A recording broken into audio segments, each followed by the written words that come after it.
और आप सोचोगे कि वो साइंस नहीं सीखता है तो बहुत बड़ी गलती करोगे। बिस्तर से कैसे गिरते हैं उसके लिए रेडी रहता है। न्यूटन के तीनों नियम पता होगा। हाँ।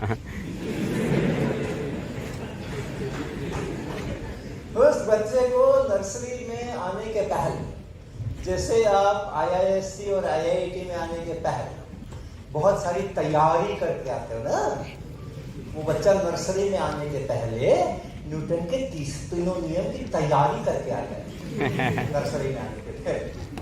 आप सोचो, हम लोग ऑब्जर्व नहीं करते, लेकिन आप सोचो अगर मान लो किसी से खेल रहा है, किसी टॉय से खेल रहा है, हाँ किसी खिलौने से खेल रहा है, उसका टॉय कार है, उससे खेल रहा है, फिर उसको कुछ और दिख गया, ये कार उसने यहाँ रख दिया, चटाई पे रख दिया, और फिर उसमें लग गया। घंटे भर बाद उसको फिर से मन हुआ कि चलो अब कार खेलते हैं। वो कार को उठाने के लिए, दोबारा लेने के लिए कहाँ जाता है? क्यों?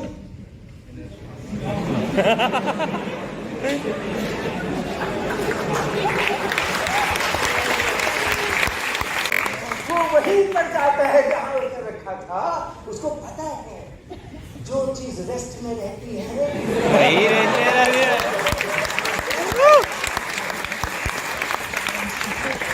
वो रेस्ट में ही रहती है, वो हिल नहीं सकती है वहां से जब तक। आगे भी है ना न्यूटन लॉ। मम्मी को घर में फोन आया, राम लखन सिंह यादव इंस्पेक्टर हमारे जो थे पटना के, उनका फोन आया कि हरीश वर्मा जी आपके दिन पूरे हो, आज शाम को मैं आ रहा हूँ आपको अरेस्ट करने के लिए, घर पे रहना, भागना नहीं। अगर घर पे नहीं मिले तो ज्यादा दुर्गति होगी, खोज तो मैं लूंगा ही। अच्छा ये कि घर पे रहना, तो हमने कहा कि ठीक है घर पे रहेंगे। तो राम लखन सिंह यादव पहुंचे और आए अपना अरेस्ट करने के लिए। तो हमने उनको प्यार से बिठाया, फिर हमने उनको चाय भी पिलाई, फिर हमने उसको बिस्किट भी खिलाया, लेकिन वो आदमी बहुत ईमानदार था, पैसा नहीं लिया।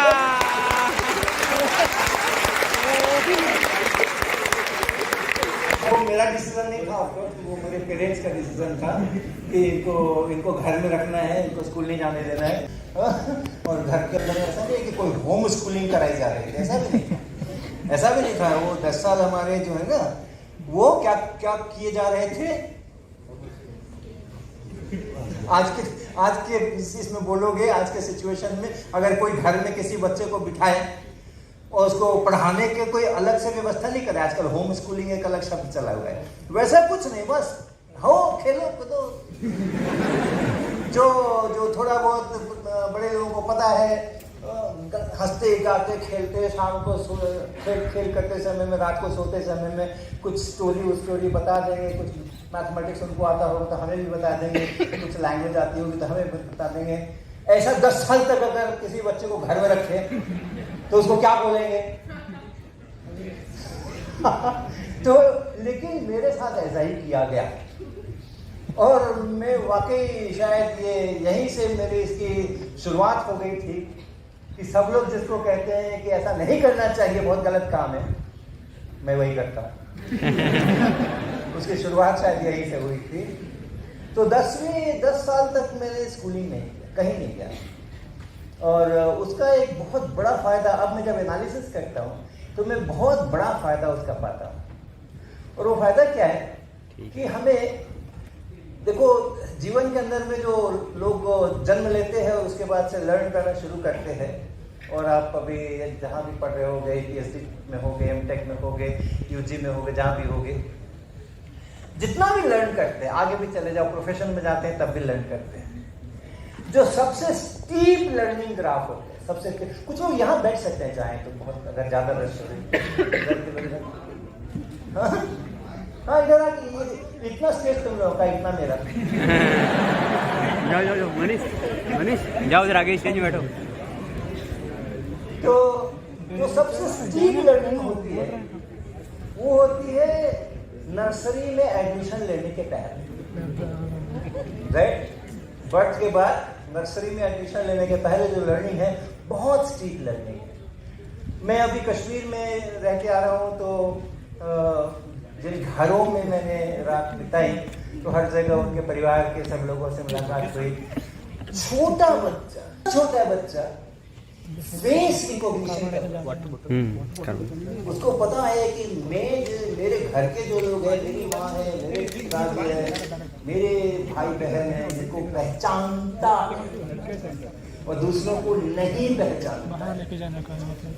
वो ज्यादा फर्क थोड़ी होता है, तो वो थोड़ा रिफाइंड वाला फर्क है ना। सबके दो आँख है, सबके नाक है, कान है। अब आप कुत्तों को देखोगे, बिल्लियों को देखोगे, तो अगर हरी वाली नहीं रही बदन के ऊपर तो सभी कुत्ते जैसे नजर आए, सभी कौवे जैसे नजर आते कि नहीं। अब उसको पता कर सकता होगा तो ये वाला कौवा कल आया था, ये वाला कौवा आ गया है, क्योंकि मेरी नजर नहीं है उतनी तेज। वो करते होंगे आपस में, वो आपस में करते होंगे बहुत बार। तो जो अपने जो सिख बंधु हैं वो लोग पगड़ी वगड़ी लगा करके सबकी दाढ़ी वाड़ी रहती है, तो मुझे तो बहुत पहचान नहीं आते कि कौन वाले कौन, सब एक से ही नजर आते हैं, सब एक से ही नजर आते हैं। लेकिन वो लोग तो अच्छे तो जानते भाई इम्पर्सोनेशन थोड़ी करता है कोई किसी का। लेकिन ये इतना छोटा बच्चा कुछ महीनों का ये फेस रिकॉग्निशन कर सकता है कि ये क्या कम बात है। और नर्सरी में एडमिशन लेने के पहले एक पूरी की पूरी लैंग्वेज सीख के रखता है कि नहीं। स्कूल में जब एडमिशन लेने के लिए जाता है तो वहां पे तो ऐसा नहीं होता है कि उसको अभी बोलना आ रहा है, वर्ड्स सीख रहा है, कम्युनिकेट नहीं करता, ऐसा तो नहीं है। उसके पहले तो खूब अच्छी तरह से बातचीत करता रहता है। एक पूरी लैंग्वेज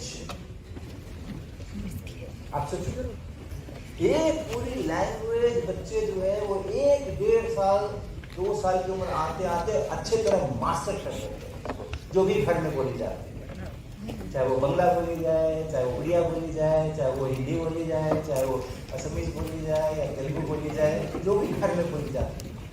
और घर में जो बोली जाती है, जिस ग्रामर के साथ बोली जाती है, उस ग्रामर में एक जरा सी रत्ती भर गलती नहीं करता है। पूरी की पूरी ग्रामर उसको याद है, कब क्या बोलना है उसको अच्छी तरह पता है। बिहार का बच्चा है तो जरूर बोलेगा कि लड़का आता है, लड़की आता है।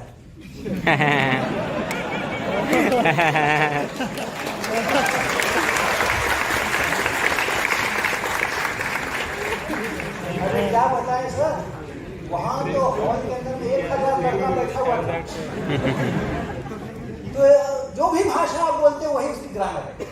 लेकिन जो भी ग्रामर है उसका एकदम प्योर फॉर्म में एक अक्षर उसको याद है, एक रूल उसको याद है। वो बच्चा वही ग्रामर बोलता है, वही लैंग्वेज बोलता है, और पंक्चुएशंस वगैरह हर चीज बिल्कुल। और जो सेंटेंसेस का कंस्ट्रक्शन होता है, पहले सब्जेक्ट आएगा, बाद में ऑब्जेक्ट आएगा, बीच में कुछ और आएगा।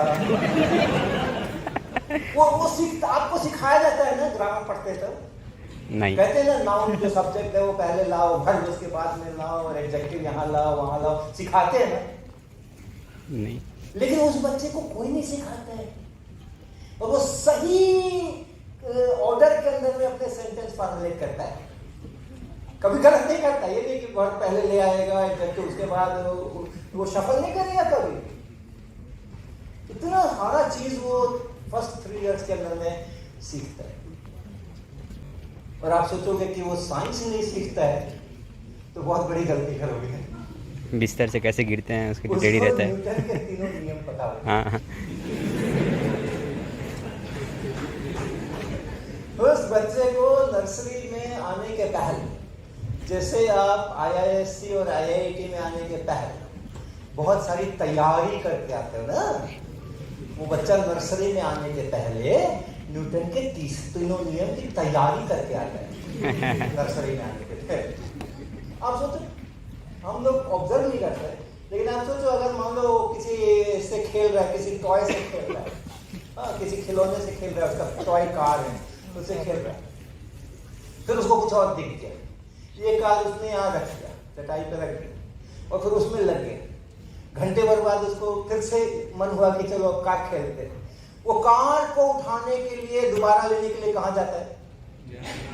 क्यों?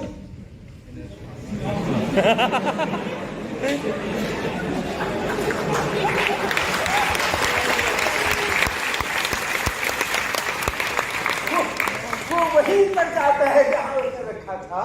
उसको पता है जो चीज रेस्ट में रहती है वही रहते हैं।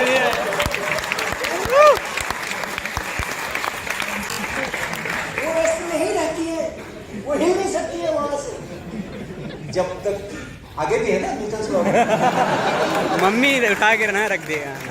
जब तक कि कोई एक्सटर्नल फोर्स नहीं लगाए, अगर उसको वहां पे वो टॉय कार दिखाई नहीं पड़ती है, मम्मी तुमने लिया क्या मेरा कार? भैया तुमने लिया क्या मेरा कार? किसने उठाया? पूछता है ना, किसने उठाया? ये क्या बोल रहा है? वो न्यूटन बोल रहा है कि किसी ने एक्सटर्नल फोर्स लगाया है। किसी ने एक्सटर्नल फोर्स लगाया है, रेस्ट से मोशन में आ गया है वो, तो किसी ने एक्सटर्नल फोर्स लगाया है। अब बोलो क्या चाहते हैं?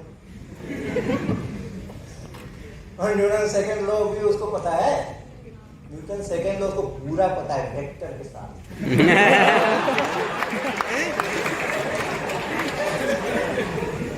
सर जी देखो वीडियो ले रहे हैं आप, सर ऐसे ही वीडियो लगा दीजिएगा और एक बच्चे को जो अभी स्कूल जाना जिसने शुरू नहीं किया है उसको खड़ा कर दीजिएगा गार्डन के अंदर में, और आप खड़े हो जाएगा, पेरेंट खड़े हो जाए, कोई भी भाई कोई भी खड़ा हो जाए, उसका बॉल खेलेंगे। मान लो मैं यहाँ खड़ा हूँ और ये बच्चा जो है यहाँ खड़ा है और एक बॉल है इसके हाथ में और मैं उधर से बोल रहा हूँ हाँ फेंको फेंको फेंको फेंको फेंको फेंको, पकड़ूंगा मैं पकड़ूंगा।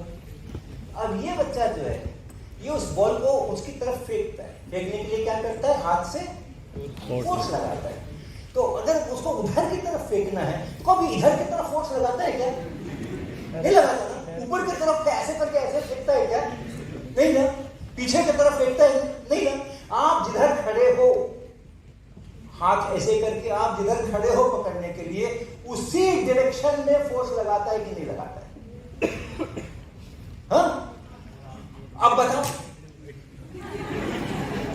जिधर एक्सेलरेशन प्रोड्यूस करना है ठीक उसी डायरेक्शन में फोर्स लगाना पड़ेगा। ये पता है कि नहीं है? तो वेक्टर फॉर्म आया ना, एफ ऊपर में एरो, इधर में ए, उसके ऊपर में एरो।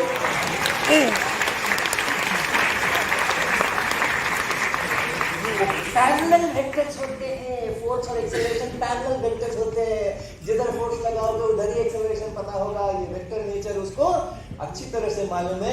जिधर उसको फेंकना होता है उधर ही की तरफ अपने हाथ से वो फोर्स लगाए। और अगर वीडियो रिकॉर्डिंग चल रही है तो आप 5 फीट पे खड़े हो और उसके हाथ के एक्शन को रिकॉर्ड करो और फिर जरा 12 फीट पे चले जाओ और उसके हाथ के एक्शन को रिकॉर्ड करो। आप देखोगे कि अगर आप नजदीक खड़े हो तो बच्चा धीरे से ऐसे फेंकता है, अगर आप दूर खड़े हो तो बच्चा थोड़ा ताकत लगा करके जोर से फेंकता है। खेल लेते हैं ना बच्चे, 3 साल के तो इतना खेल लेते हैं, बहुत मजे से खेल लेते हैं। अब ये क्या हुआ? अब मैग्नीट्यूड पर आ गए। ज्यादा एक्सेलरेशन चाहिए, ज्यादा स्पीड क्रिएट करनी है। पहले तो ये पता है कि अगर ज्यादा डिस्टेंस जाना है उसको तो ज्यादा स्पीड क्रिएट करनी पड़ेगी। तो स्पीड में और डिस्टेंस में जो रिश्ता है वो भी पता है, वो भी प्रोपोर्शनलिटी का रिश्ता पता है। और ज्यादा स्पीड करनी पड़ेगी मतलब ज्यादा एक्सेलरेशन देना पड़ेगा, तो उसके लिए ज्यादा फोर्स लगाना पड़ेगा। तो ये भी है कि मैग्नीट्यूड में ज्यादा एक्सेलरेशन के लिए ज्यादा फोर्स लगाना पड़ता है, ये भी उसको पता है ना। और अगर आपने उसको एक टेनिस बॉल देकर रखी हुई है और एक भारी घर में कोई लोहे का गोला है वो देकर रखा हुआ है, फेंको, वहां भी आप देखोगे कि अगर भारी वाला रहेगा तो ज्यादा फोर्स लगा करके कोशिश करता है। मास के प्रोपोर्शनल में ये भी पता है। एक्सेलरेशन के प्रोपोर्शन फोर्स लगाना है ये भी पता है, मास के प्रोपोर्शन फोर्स लगाना है ये भी पता है, जिधर एक्सेलरेशन चाहिए उधर ही फोर्स लगाना है ये भी पता है। और क्या चाहिए आपको? इधर से कह रहा हूं मैं, वो एकदम पूरा पढ़ के आया। नर्सरी में आप टेस्ट ले लो उसका टेस्ट ले लो, फर्स्ट लो, सेकंड लो, थर्ड लो। और थर्ड में तो खैर कुछ कहने ही नहीं। आग को नहीं छूता है, आग को नहीं छूता। वो बच्चा कितना भी सीधा साधा हो, हाँ। बात मानने वाला हो, आप उसको कितना भी प्यार करते हो, लेकिन उसको अगर आप एक टास्क दे दीजिए कि ये उधर दीवार है, ये हॉल है, यहाँ से दौड़ते हुए जाना, स्लो मत होना, स्लो मत होना, और दीवार में जैसे दौड़ रहे वैसे ही जाकर के सिर दे मारना। वो करेगा क्या? ना, नहीं करेगा, पहले तो चलेगा ही। फिर आप ज्यादा आंख वाँख दिखाओगे तो चलना शुरू करेगा, तो धीरे धीरे चलेगा। फिर तेज अगर चला भी तो दीवार के पास जाते एकदम डिसलरेट करेगा, तो अब भी वैसा हट हिट नहीं करेगा। क्यों? उसको पता है मैं जितनी जोर से अपना सिर मारूंगा दीवार में, दीवार भी उतना ही जोर से सिर मारेगा।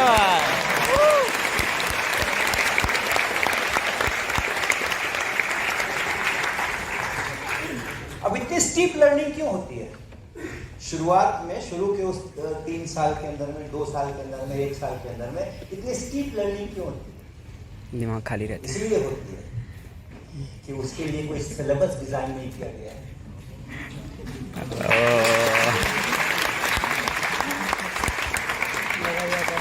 उसके लिए कोई टाइम टेबल डिजाइन नहीं किया गया है।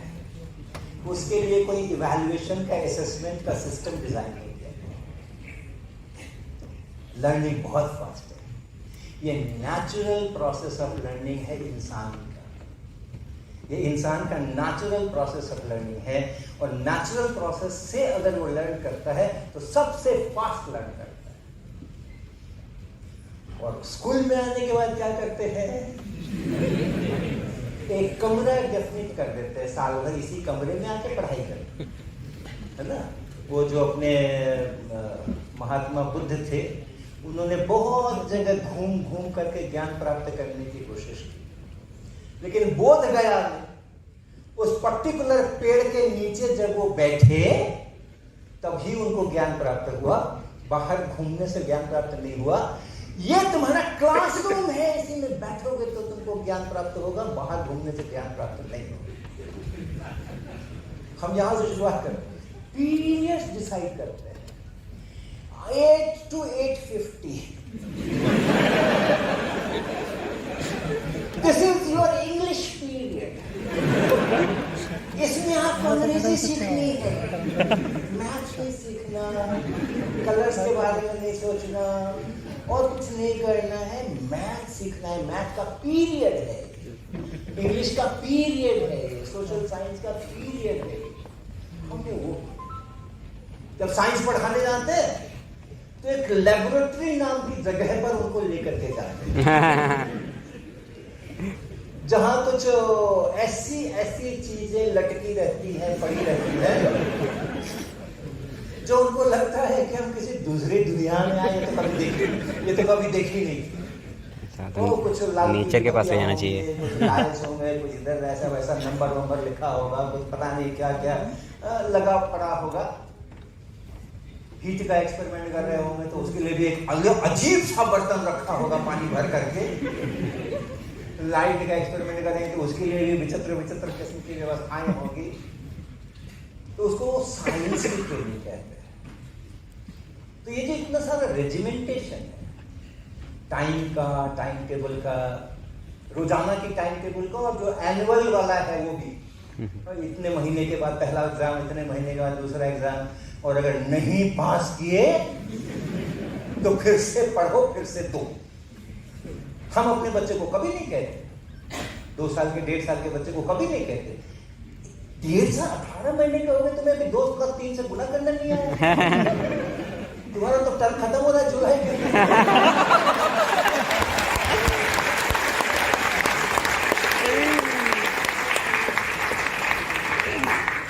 तो मेरे पिताजी ने जो ये अनकॉमन डिसीजन लिया, ये बच्चा 10 साल तक घर में ही है, पढ़ने लिखने का क्या जरूरत है, आदिल, इन्होंने मेरे को अपॉर्चुनिटी दिया कि मैं उस नेचुरल लर्निंग वाले स्पेस पर 3 साल नहीं 10 साल रहूं।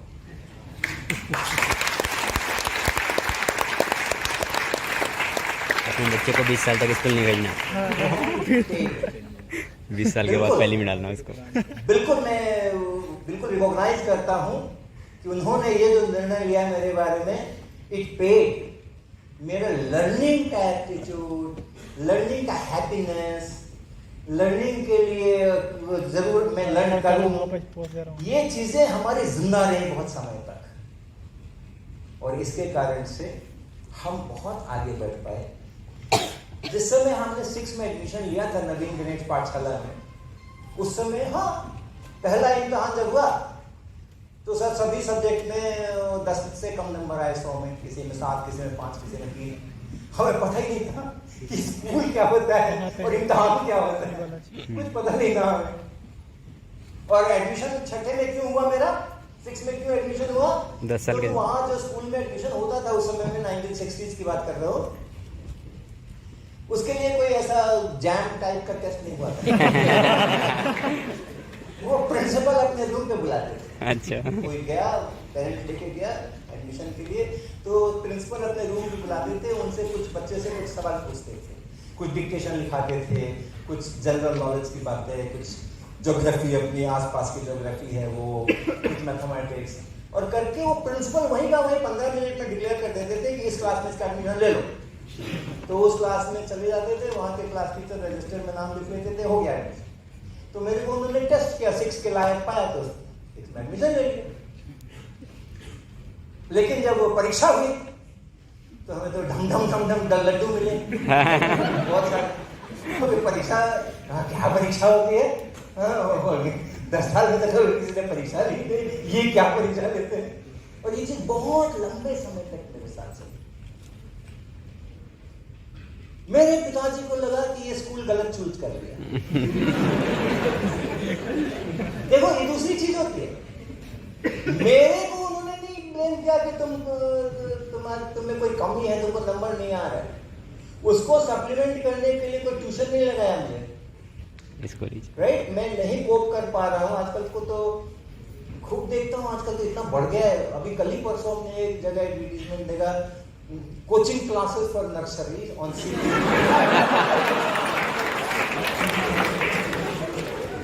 आगे नीचे लिखा है coaching classes for nursery students based on CBSE pattern. ऐसा सब दिखता है तो मैं फोटो खींच लेता हूँ, मेरे फोन में वो फोटो है एविडेंस। उन्होंने मेरे को ट्यूशन नहीं लगाया, मुझे ब्लेम नहीं किया, स्कूल को ब्लेम किया। ये कैसा स्कूल है, मेरे बच्चे को, इतने होशियार बच्चे को ये कम नंबर देता है, और छोड़ो इस स्कूल को, दूसरे में चलो। ओके, तो दूसरे स्कूल में लेके चले गए। उसका नाम था आदर्श विद्यालय था, नवीन गणेश पाठशाला। और वहां पे चले गए 1 साल के बाद, फेल वाला ग्रेड कार्ड। वहां पे भी वही कहानी, ग्रेड कार्ड कौन देखता था। प्रिंसिपल ने अपने कमरे में बुलाया, 2-4 सवाल पूछे, ये किया वो किया। एक्चुअली उनको पहले दिखाया भी नहीं गया था, उनको तो सीधे ही पिताजी मेरे लेकर के गए थे। सर तुम्हें ले लो इसका एडमिशन।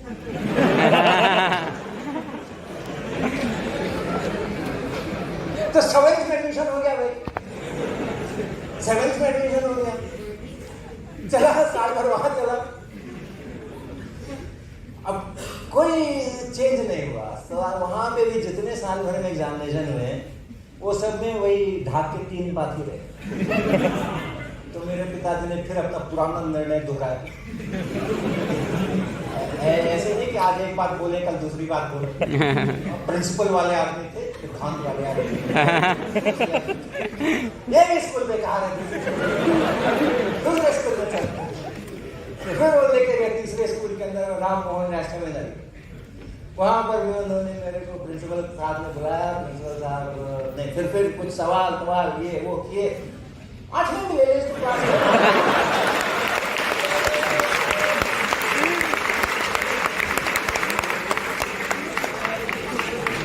क्या मतलब निकल रहा है, क्या मतलब निकल रहा है। मेरी लर्निंग हो रही थी, मेरी लर्निंग हो रही थी, एग्जामिनेशन में नंबर नहीं मिल रहे। लर्न करना, चीजें सीखना और इम्तिहान में नंबर लाना, इसके बीच का कोरिलेशन फैक्टर बहुत थोड़ा सा होता है, ओनली स्लाइटली।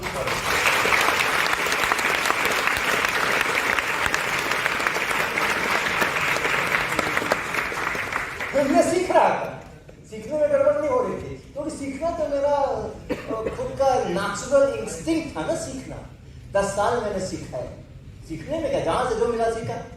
10 क्या करते हैं 3 साल तक में बच्चे क्या करते हैं, जहां से जो दिखाई पड़ा वहीं से सीख लिया, जहां जैसा देखा ये हो रहा है वो हो रहा है उसी से सीख लिया, सीखते रहते हैं। तो मैं भी स्कूल जाता था, रोजाना क्लास में बैठता था, जो होता था वहां से जो मिलता था सीख लेते, सीख लिए। दान क्यों दूं?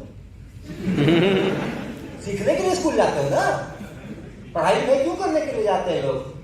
किसी से पूछो, और किसी भी सभा में, स्कूल स्टूडेंट्स, कॉलेज स्टूडेंट्स, कोई भी, भाई आप स्कूल क्यों जाते हो? सब ही बताएंगे ज्ञान प्राप्त करने के लिए। हम कुछ कंट्रीब्यूट करना चाहते हैं वगैरह वगैरह बोलेंगे। कोई नहीं बोलेगा कि इम्तिहान के लिए जाते, नंबर लाने के लिए जाते सब नंबर लाने के लिए। सर मुझे मेरे साथ किस्सा उल्टा था, मुझे तो सीखने का जब मौका मिल जाता था वहाँ, आज ये सीख लिया। मुझे भी डिफेंड नहीं करना है पीएचडी। तो फालतू काम है ये सब, तुम जानो अपना। तो मेरे पिताजी ने अब क्या डिसीजन लिया, दूध का जला मुट्ठा फूक फूक के पीता है। उन्होंने स्कूल को रिक्वेस्ट किया कि आप इसका 7th में ही एडमिशन ले लो, ये ना इम्तिहान में अच्छा नहीं करता है, तो अगर 7th में ही ले लोगे तो शायद अच्छा करे।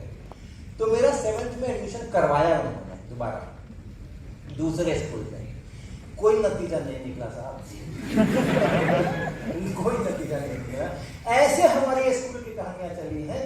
तो फायदा क्या हुआ मेरे को, ये इस तरह के जो अजीब अजीब और गरीब डिसीजंस लिए गए, उनका फायदा मुझे क्या मिला, और इसीलिए उस लिगेसी को मैं कंटिन्यू कर रहा हूँ। एक अजीब वो गरीब डिसीजंस लेने की लिगेसी को मैं कंटिन्यू कर रहा हूँ। फायदा मुझे ये मिला कि मेरे थिंक करने के, लर्न करने के जो भी उसके सिस्टम्स मेरे इसमें रहे होंगे न्यूरल नेटवर्क के अंदर में, वो कभी कमजोर नहीं पड़े, वो कभी कमजोर नहीं पड़े। बहुत बड़ा फायदा हुआ मुझे। इम्तिहान कर क्या करेंगे नंबर लेकर के, आज मैं आपको बता रहा हूं तो आपको पता चल रहा है कि अरे इनको इतना कम नंबर आता था, बेकार बुलाया यहाँ पे।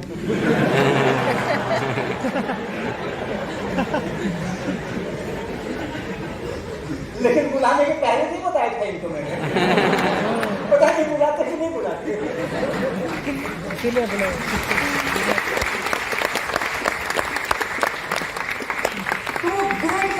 क्या करोगे 90-95-97 वाला, 98-99% वाला क्या करोगे वो ग्रेड कार्ड है?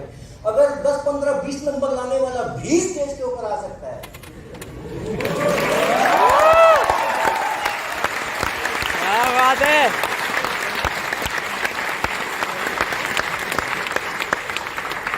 सीखना सर, मुझे भी डिफेंड नहीं करना है पीएचडी।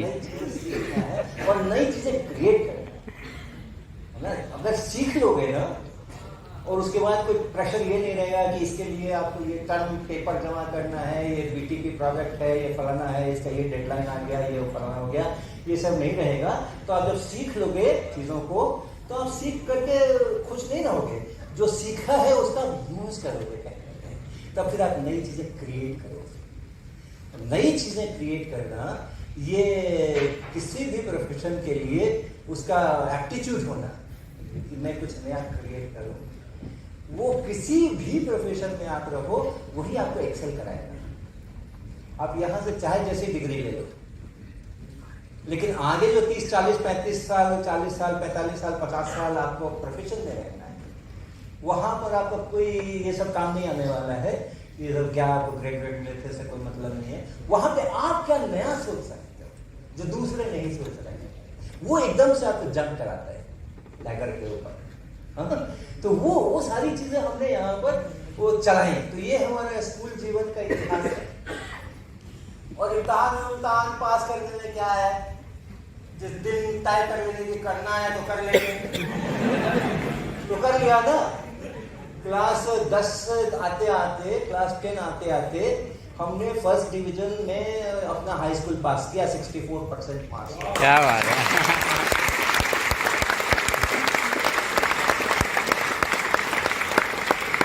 और कल आते आते यूनिवर्सिटी के अंदर में मेरे ख्याल से 400 इधर, 300, 700, 1000 विद्यार्थी करीब होते थे क्लास में, क्लास 2 में। पटना यूनिवर्सिटी जो लेती थी एग्जाम, उसमें 13 नंबर के पोजीशन पे मेरा नाम है।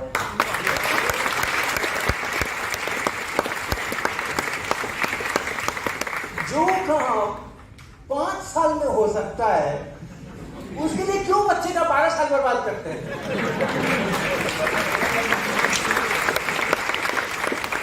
जो काम 5 साल में हो सकता था करके दिखाया हमने। और हम कोई ऐसे एक्स्ट्रा ऑर्डिनरी गॉड गिफ्टेड फलाने ढिमाके नहीं थे। ओके, हर कोई करके दिखा सकता है। उसको नेचुरल वे से लर्निंग से उसको दीवार मत करो, उसको नेचुरल वे से लर्न करके मैक्सिमम मौका दो। कोई भी करके दिखा सकता है। तो ये हमारा इसकी कथा थी। हमें अंग्रेजी अभी भी नहीं आती है। IIT में 23 साल कट गए।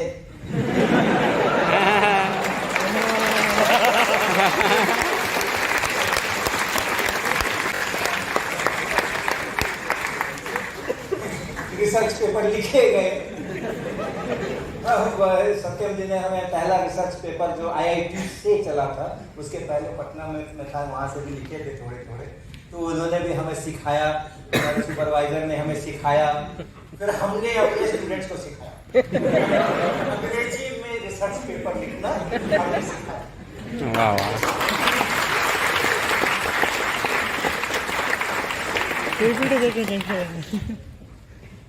तो ये सब, ये देखो कितने, ये बच्चा कितने लर्न कर रहा है। बहुत मजा है। ये बच्चा है जो अपने यहाँ आप मिले हों, पता नहीं गए थे तो रंजीत करके हमारे यहाँ एक व्यक्ति काम कर रहे हैं हमारे शिक्षा दुकान के अंदर में। और उसके पिताजी रिक्शा चलाते थे पहले, अब वो बागवानी का काम करते हैं। उनका बेटे है रंजीत, और उनका बेटा है ये अभी जस्ट इसने नर्सरी में जाना शुरू किया है। और उसके पिताजी बहुत कीनली उसको ऑब्जर्व कर रहे हैं कि ये डीरेल ना हो जाए स्कूल जाकर। जब तक उनका बस चला तब तक उन्होंने डिले किया इसको स्कूल में एडमिशन कराना, लेकिन फिर मम्मी का प्रेशर, अभी उसको स्कूल देना शुरू किया है। But is very keen, he knows, क्योंकि उसका अपना भी, उसने कभी स्कूल के सिस्टम को फॉलो नहीं किया है, कभी डिफाई किया है, उसको मन में नहीं लगता था। But is such a competent person, such a competent person. मेरे सारा जितना एक्सपेरिमेंट हम लोग बनाते, 600 एक्सपेरिमेंट की आपने बात की, वो 600 का बढ़ के अब शायद 1200 हो चुका होगा। 600 बहुत पुराना फिगर है। 600 इसलिए फिगर है क्योंकि उस समय जब वो एक्सपेरिमेंट्स हम लोग बनाया करते थे नए, तो कहीं पे उसका नाम लिख लेते थे, ये वाला एक्सपेरिमेंट। डिस्क्रिप्शन तो किसी का कभी नहीं लिखा, एक्सेल के ऊपर वो चलता था। 600 650 तक हमने मेंटेन किया था, उसका लिखना छोड़ दिया। 10 साल पहले कभी हमने लिखना छोड़ दिया। इस 10 साल में क्या क्या।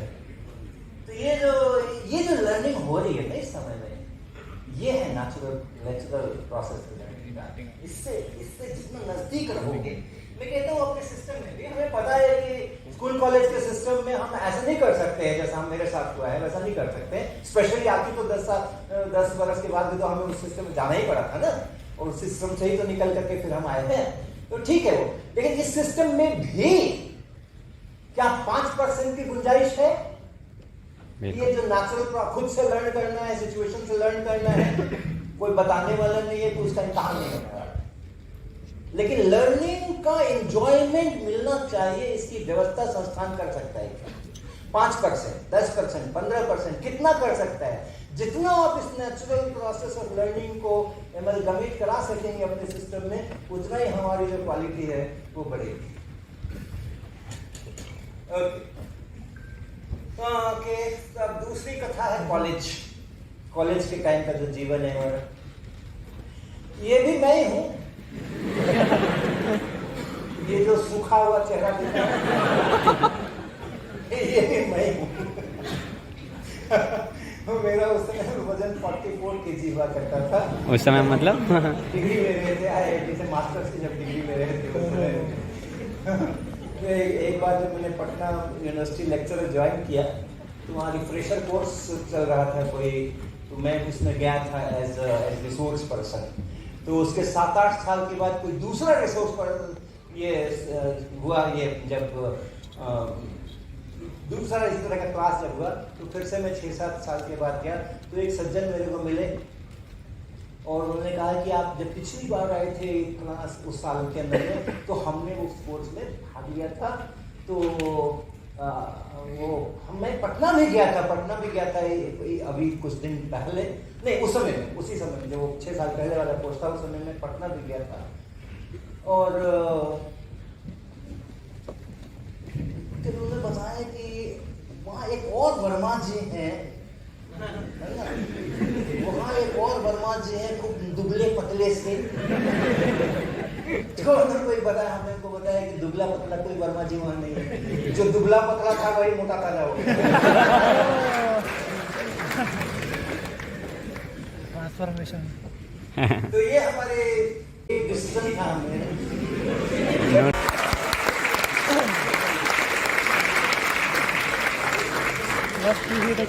प्रैक्टिकल बातें मैं बहुत करता हूँ, प्रैक्टिकल बातें नहीं करता। जिंदगी आराम से गुजरती अगर इंजीनियरिंग लाइन में जाते, वहाँ जॉब अच्छे मिलते हैं, सैलरी ज़्यादा मिलती हैं।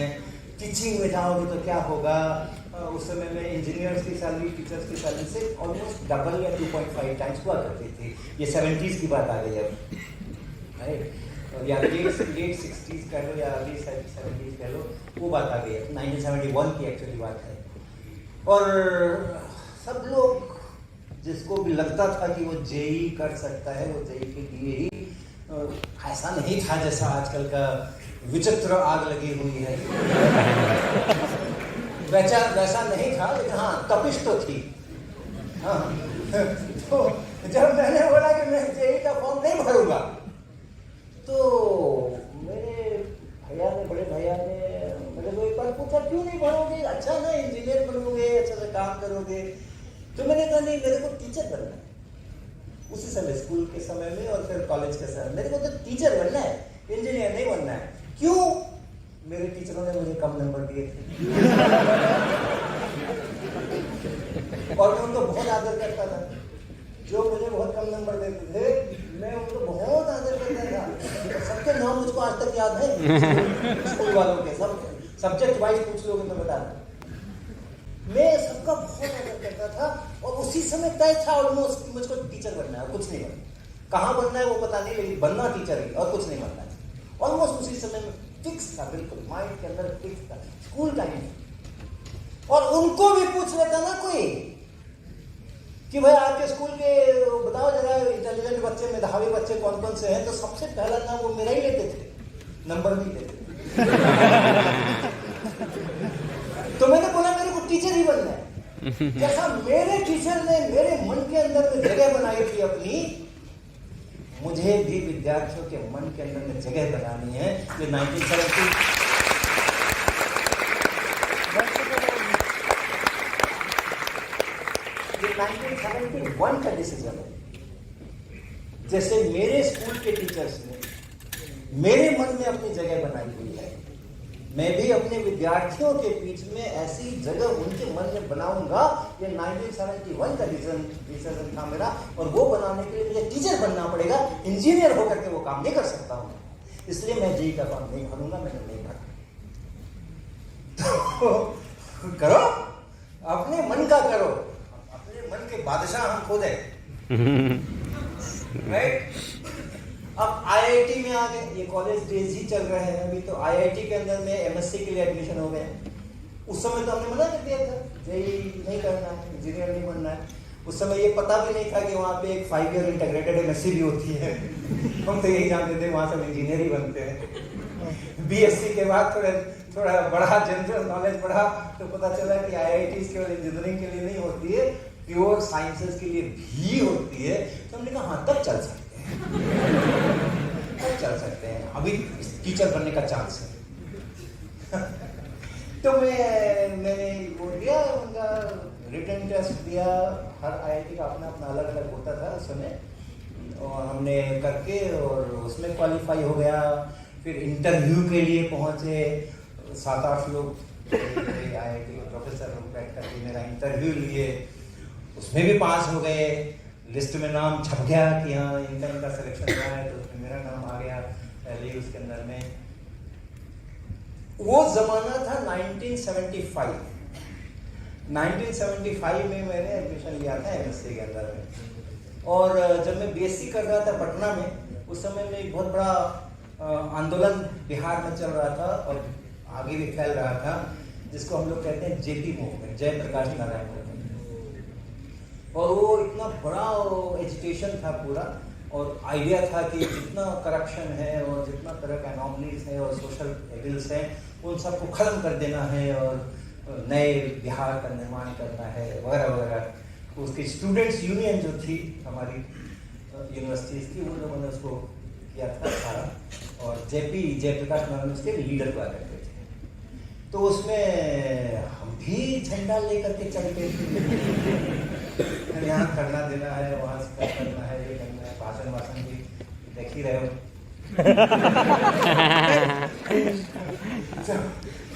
लर्निंग करो। इमरजेंसी लगी 1975 में, और गवर्नमेंट का हो गया, जो कोई गवर्नमेंट के खिलाफ वाले हैं उन सबको पकड़ो जेल में डालो।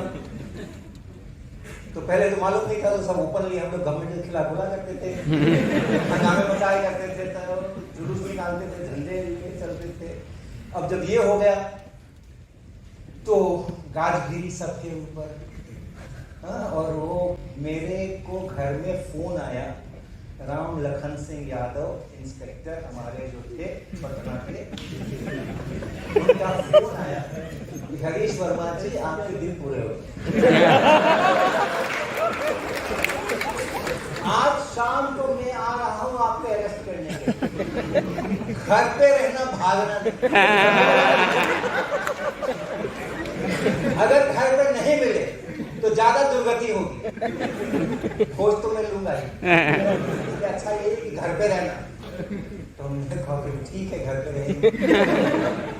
तो राम लखन सिंह यादव पहुंचे शाम के समय, एक और उनकी कांस्टेबल 2 थे साथ, और आकर के उन्होंने और आए तो अपना अरेस्ट करने के लिए। तो हमने उनको प्यार से बिठाया, फिर हमने उनको चाय भी पिलाई, फिर हमने उसको बिस्किट भी खिलाया, लेकिन वो आदमी बहुत ईमानदार था, पैसा नहीं लिया।